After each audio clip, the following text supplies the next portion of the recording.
Hi guys, and welcome back to my channel.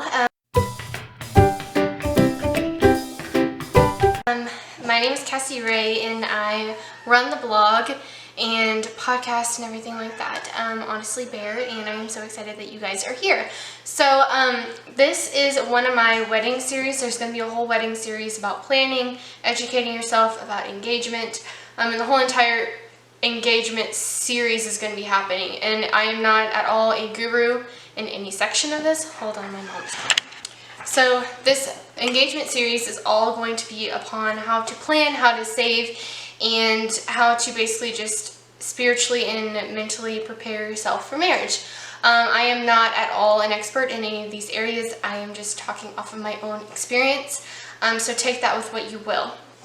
So I'm going to go over today the first 5 things you need to do whenever you become engaged. I wanted to mention that I am so thankful if you are engaged and you're watching this video. Congratulations. Please soak it in, take it in. This is, again, the only time that you are ever going to feel this way.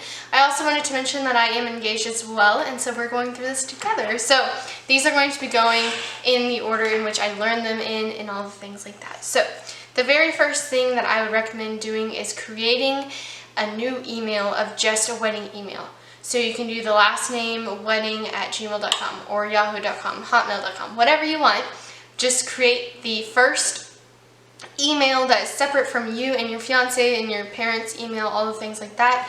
And just keep it separate so that way all of the wedding stuff gets sent there, because you will be then getting notifications from The Knot, from Minted, from all the different places that weddings, like you can buy stuff for weddings or anything like that, will be sending you emails, and it's overwhelming. So you want your own separate one, as well as it keeps everything separate and organized, because then that way if your venue sends stuff to you or anything like that, then that way you can just save it into that one file and you don't accidentally delete it. And then another one is creating a Google Calendar, either using that email or combining your Google Calendar with your fiance. And on there, my fiance and I put his family's birthdays and anniversaries and get-togethers and parties and whatnot. And then I put all of mine on there as well for my side. And this helped because we got engaged during December 12th, so during Christmas time. And so we had 4 Christmases to go to because we wanted to see and meet everyone in the family. So we went to every single Christmas, and it got a little hectic. And I swear if we'd ever had the Google Calendar, we would not make it through, because we wrote down everything, and we kind of just had to make it work. And that helped us a lot know what times things started, when we were going to leave here to go to the next place, all the things like that. It just helped us stay organized and help us know which gifts to bring, all the things like that. Also, it just helps you know whenever you are married afterwards.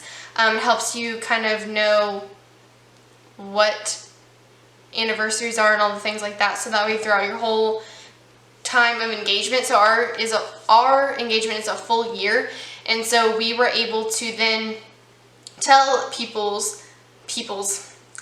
on their birthday or on their anniversary, we were able to tell them congratulations, and all of that. So that was like one less thing that we had to think about during our engagement process. Also, a Google Calendar helps you whenever you have a venue, whenever you have all the things like that, they can add their own dates on there. So like whenever you have to pay something, there's going to be a bunch of different dates that you will have to remember. And because you're going to be paying stuff at a specific time, normally like you do just this thing to reserve the spot, then you do the second half of the payment, and then you do like the finishing up of that. And so there's like 2 to 3 payments for each thing that you're going to have for your wedding. And so it's easy to be able to send to your venue, and then they add their dates on there, so that way you know when you need to pay things. And it just is super helpful, and you can put all your IDs on there, everything like that. Also, you would, like, the third thing I would say is print out a checklist for wedding. Mine is like a simple basic one that I got off of Pinterest. It was free. And it just lays out everything, so that way you know when to save for things and how to prioritize the savings that you have to make and the payments that you're going to be having to make. So that way you can just see everything in one spot. And then also the basic planner and budget you're going to need, because you're going to be planning and budgeting more than you ever have in this whole entire year. So having a basic budget in place for you and your fiance. So my fiance and I, we're trying to save up for our honeymoon currently, and we're splitting it in half. So I'm saving for half and he's saving for half. And we wouldn't have done that or known that if we would not have saved or budgeted. Especially if you're trying to buy a new home. Get your finances, because eventually your finances are going to be put together, and so you need to kind of have an idea as to how to budget with your fiance. So planning and budgeting with that is super helpful. I need a personal planner where you need to write it out, but the Google Calendar helps a lot, as well as there is a planner, a wedding planner through Google that you can use, and that has helped us tremendously. I will be talking about that more, but that's something that has saved our asses. And then the last thing I would say, which is the fifth one, is to make a list of the foundations that you want to create with your future spouse. So one of them, as an example, is a spiritual one for my fiance and I. We want to always do a devotional. This devotional could be long, short, whatever, but we want to do a devotional every single night. And so in order to do that, we bought each other, or I bought us books for Christmas. That was our Christmas gift together. And it was devotionals, and it was the, what was it? Hold on, I'm gonna go get it so I can show you.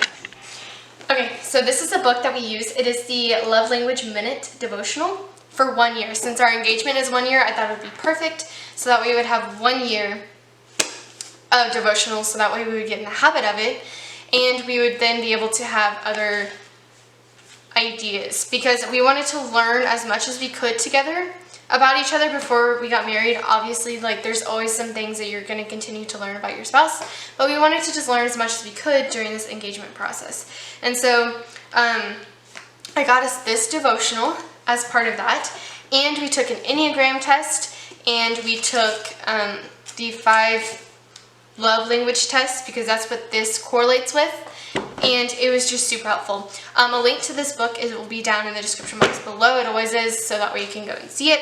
But that was what we wanted. We also wrote down our financial goals, any type of business goals that we had, because we do run businesses. Mine is YouTube and my podcast and my blog.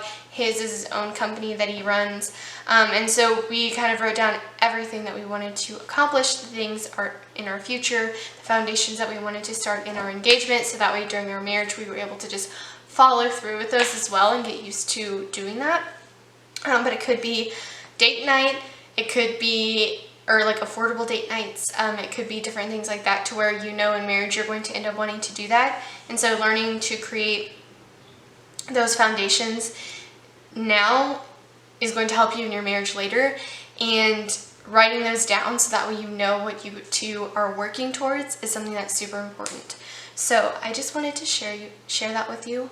I also wanted to mention that during this process, do not forget to take in the moment and to soak in the moment and love being engaged. That is something I cannot stress enough to you, because I felt like I was on a cloud for a couple months afterwards. Not until recently did I ever think okay, now this is real. Now we're about to do it. Now we're about to be a married couple.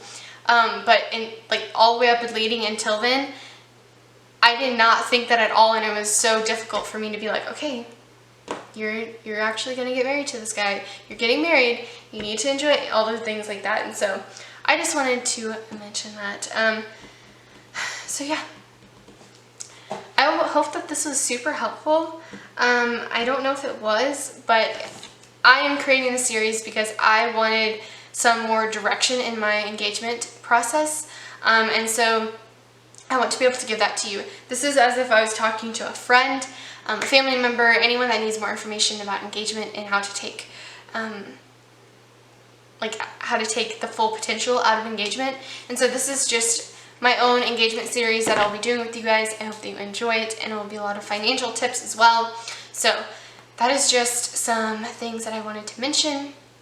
Other than that, I hope you have a great day, and I'm sending my peace, my love, and my prayers. Bye guys.